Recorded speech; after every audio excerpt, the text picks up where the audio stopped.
Bawal itong kalan na to. Very sensitive kapag natapunan ng tubig. Ayan, automatic nag-close. Kaya buisit na buisit ako kapag nagsasaing ako rito or di kay may yung bang pinapakuluan ako, biglang tulo ka agad lahat dito. Turn off lahat. Kaya kailangan tinitingnan ko parati lower temperature kumisan kasi nata-turn off to kapag kapag maraming tubig. Ayan, kain tayo habang nakipagkwentuhan ako sa inyo. Ayan, kain tayo, mukbangan tayo sa mga nakakapanood naman dyan.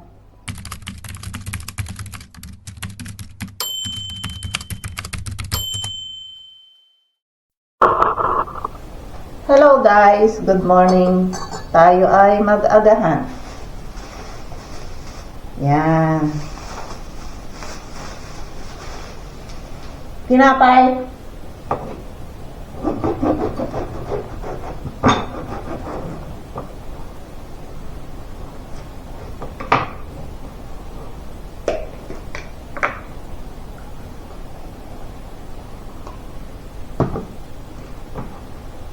With peanut butter. Ayan. Ayan, tingnan ninyo, Ito po. May sounds tong camera ko kapag inuuga. Yung parang broken TV na grug grug grug grug grug. Parang scratch paper na kailangan hinay-hinay lang. Ayan ganyan ako magpalaman. Marami. Ayan tinapay ko. Ay, peanut butter pala. Tapos, ito yung kape ko. Ayan. Ito yung tinapay. Naku, matigas na sayang. Parang bato na. Kaya yung tinapay na mga ganito, 2 or 3 days, hindi nakain. Patapon na. Ayan. Kaya, kung bibili kami ng tinapay, isa or dalawa or yung kaya lang namin na kainin sa isang araw. Kasi kapag marami, mura nga, marami nga, tumitigas. Katulad nito, sayang. Ganito.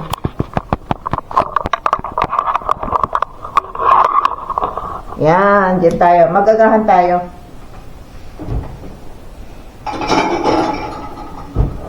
Yan, tumawag yung asawa ko sa akin kaaga-aga. Sabi niya, may trabaho raw para sa akin. Na yung kumpanya raw nila, kinausap niya yung isang big boss. Naghahanap sila ng translator. Chinese to English. Sabi gano'n sa akin. Sabi niya sa akin, pwede ka doon. Sabi ko naman, parang yung mga anak ko ang pwede. Sabi ko gano'n kasi pure Chinese sila. Katapos, ako, i-translate nila sa akin sa Taiwanese. Tapos, English. Sabi ko gano'n. Ako ang taga-translate sa English. Sabi ko, sabihin mo dyan sa, yung kaibigan niyang big boss. Sabi niya, kung pwede, dalawa kami, isang sahod. Sabi ko gano'n. Oo, pwede. Sabi niya gano'n. Pwede, sabi niya gano'n. Kasi kaibigan niya Kasi nag-hire daw sila ng Chinese na student sa Praha. Hindi raw maintindihan yung English niya at saka hindi raw niya alam yung mga pasikot-sikot about, kasi ang inaano nila yung mga programming robotics, about robots. Hindi niya may paliwanag ng mabuti. Kaya tinanggal nila. Sabi ng asawa ko, yung i-hire daw nila, kailangan yung marunong, hindi lang marunong mag-English, marunong din sa pag-translate or pag-communicate sa mga robots, kung paano yung hindi raw niya alam. Kaya sabi na sa ako, bibigyan kita ng tip kung paano. Sabi niya gano'n, tuturuan kita para may paliwanag mong mabuti sa Chinese. Tsaka doon sa kaibigan ko. Maintindihan naman nila yun. Sabi ko gano'n, pwede ba kaming dalawa? Walang problema. Basta kaibigan talaga. Oo sila. Ayan, tinawagan ko naman yung anak ko na pangalawa. Sabi niya, hindi raw siya pwede kasi may yung anak daw niya is walang mag-aalaga. Sabi ko, galit na galit ako eh. Sabi ko, opportunity na to eh. Uupo tayo sa opisina eh. Sabi ko, opisina girl tayo ngayon. Sabi ko ganun sa kanya. Ang ano ko lang sa kanya, sabi ko sa kanya, gamitin lang natin. Bawal itong kalan na to. Very sensitive kapag natapunan ng tubig. Ayan, automatic nag-close. Kaya buisit na buisit ako kapag nagsasaing ako rito or di kay may yung bang pinapakuluan ako, biglang tulo ka agad lahat dito. Turn off lahat.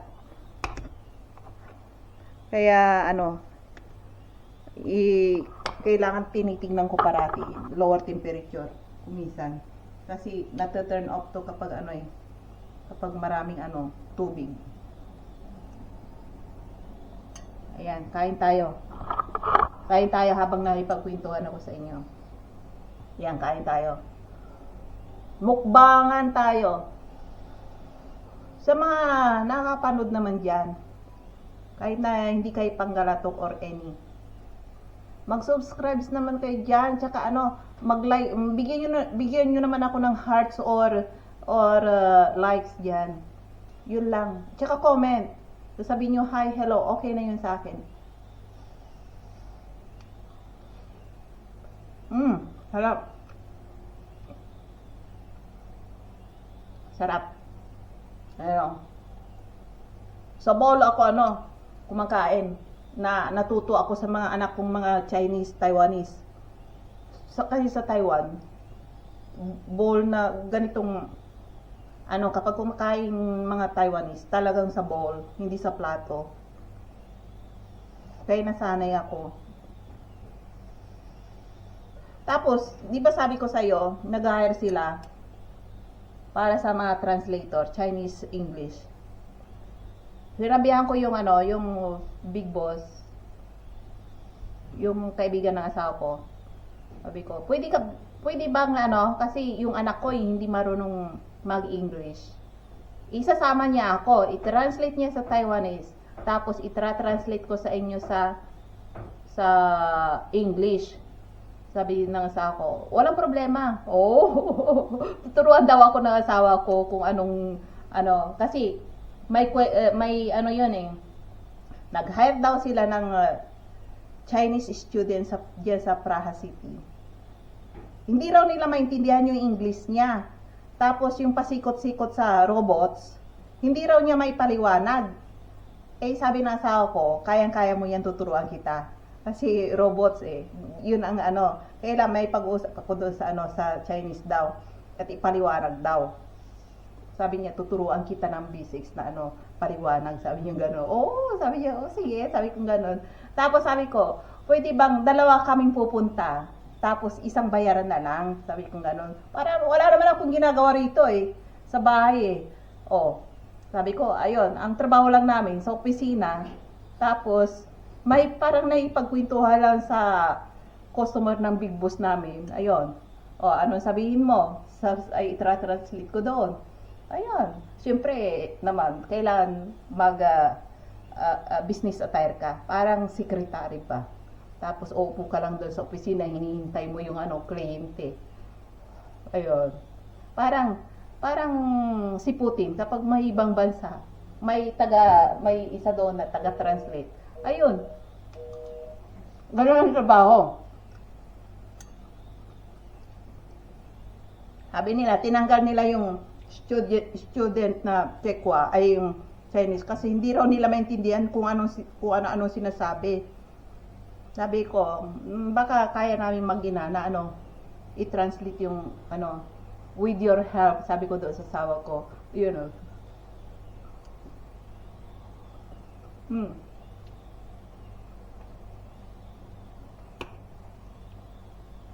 Sarap. Nako, ang sarap. Or gutom lang ako. Kailangan hatiin ko to kasi mamaya kakain ulit ako ng gamot. Yung ito. Kailangan ko ulit ng 4 bago kumain. Kailangan kumain ka para effective. Kalahati nito, itong ulam ko, hindi ko uulamin lahat. Ititira ko mamaya. Tawad na ako magluto eh. Oh.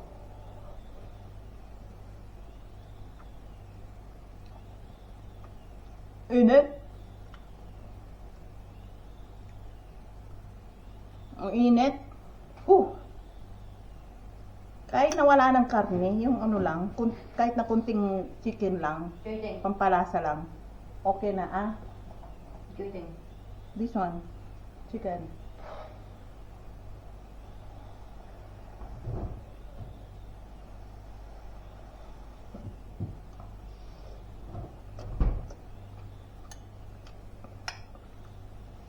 Tinawagan ko yung mga anak ko rito para magtrabaho. Yung pangalawa. Sabi niya, may asawa na yun eh. Tsaka may anak na. Sabi niya, punta ka rito, tulungan mo ako doon sa pagda-translate. Sabi kong gano'n sa kanya. Chinese kasi. Chinese mga salita nila sa Taiwan. Ay, naku, sabi niya, parang ayaw ko. Sabi niya nga, wala kasi mag-aalaga ng anak ko. At saka yung asawa ko, parang ayaw niya. Bigla akong yung bumbunan ko is uminit eh. Sabi ko, ang ganda nga ng trabahong yan eh. Sabi kong gano'n eh, kasama niyo naman ako eh. But ang laki pa ng sahod, sabi kong gano'n sa kanya. Saka yan, big company. Sabi kong ganyan.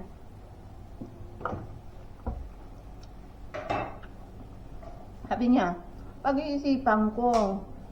Sabi niya, kinunta ko naman yung pangalawa, ay yung panganay. Sabi niya, yun din, isa ring problema doon sa panganay ko. May business siya kasi. Sa Taiwan. May restaurant. Hindi niya maiwan-iwanan yung restaurant niya. Sabi niya, gustong gusto ko, sabi niya gano'n. Kaso nga lang, sinong mag-aalaga sa business ko rito? Well,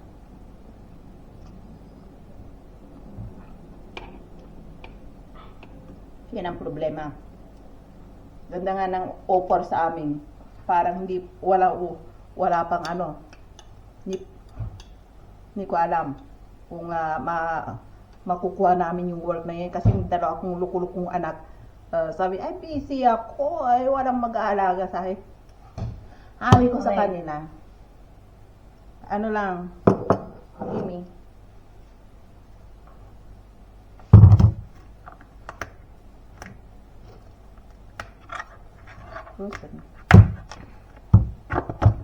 yan o, yung ice cream.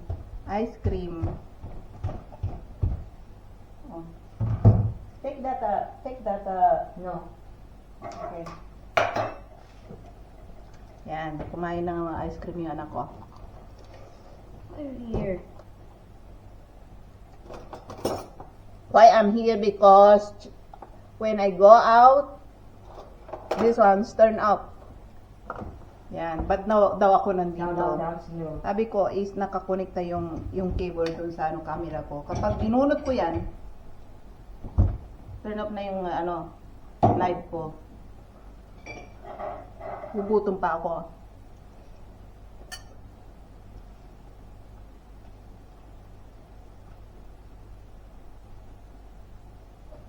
Gusto ko sana magpahanap sa mga anak ko yung mga Taiwanese na marunong mag-English, Chinese. Ayun. Kaso nga lang, ang problema, saan sila titira? Ayaw ko naman may kasama dito sa bahay. Gusto, dito sila titira, ayaw ko yun. Kasi kung mangupahan sila, ang mahal nun, baka mas mahal. Mahal yung apartment dito kasi. Kaya yung mga anak ko lang, pwede sila rito sa amin. Anak ko yun, doon siya sa kwarto ko.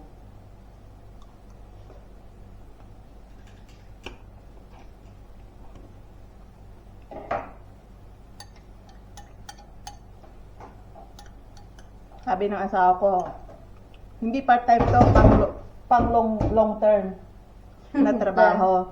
Sabi niya sa akin. Long. O di maganda, sabi kong ganon.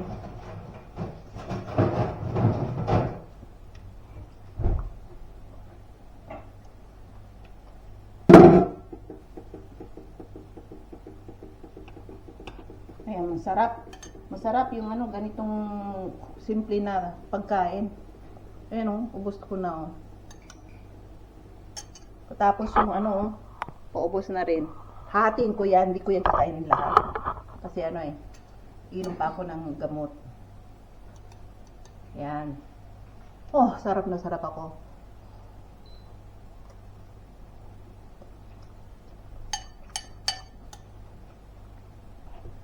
Guys, nandito tayo sa baba ng bahay namin at ano ba yan? Low battery at kaagad yung cellphone ko.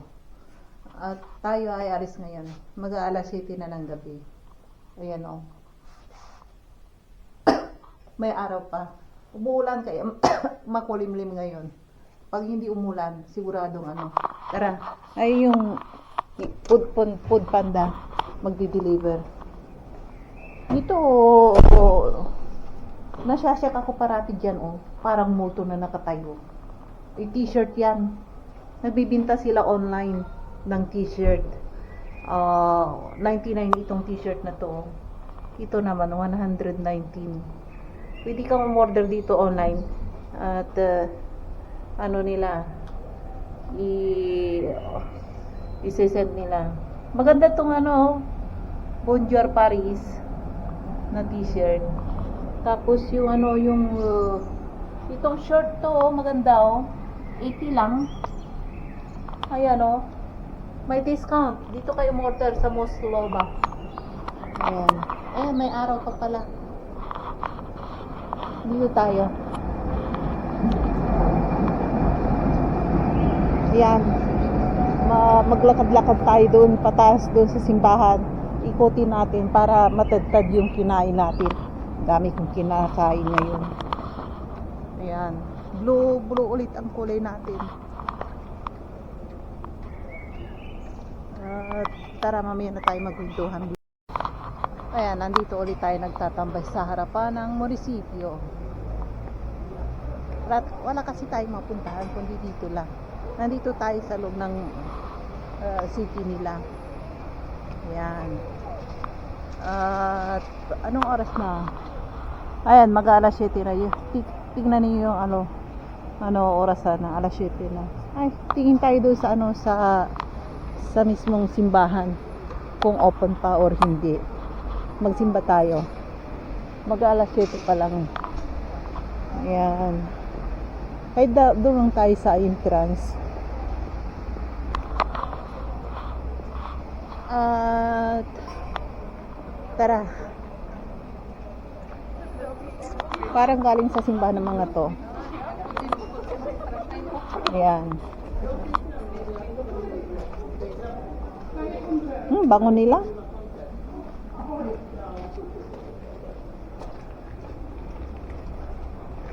Ano yan? Ano yan? Gatherings na yan.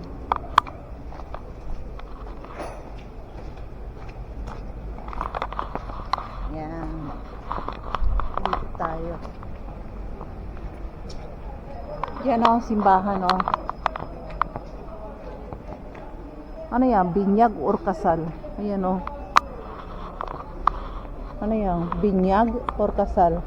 Kasi ang ikinakasal doon sa munisipyo. Ano to? Tingnan natin. Parang kasal sa simbahan. Ito tara pasok tayo. Makichismis tayo kung anong meron dito. Yan.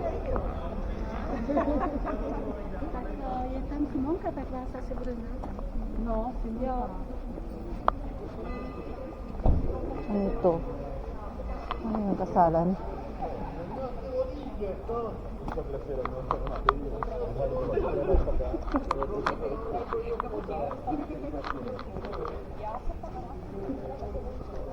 Tara sa simbahan. Tignan natin kung anong mayroon sa loob. Chismisan time. Pagkakalam ko kasi ang kasalan doon sa harapan ng munisipyo, hindi dito.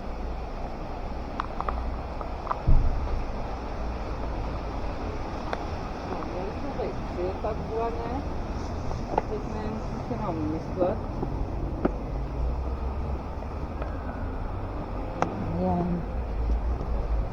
Tingin tayo.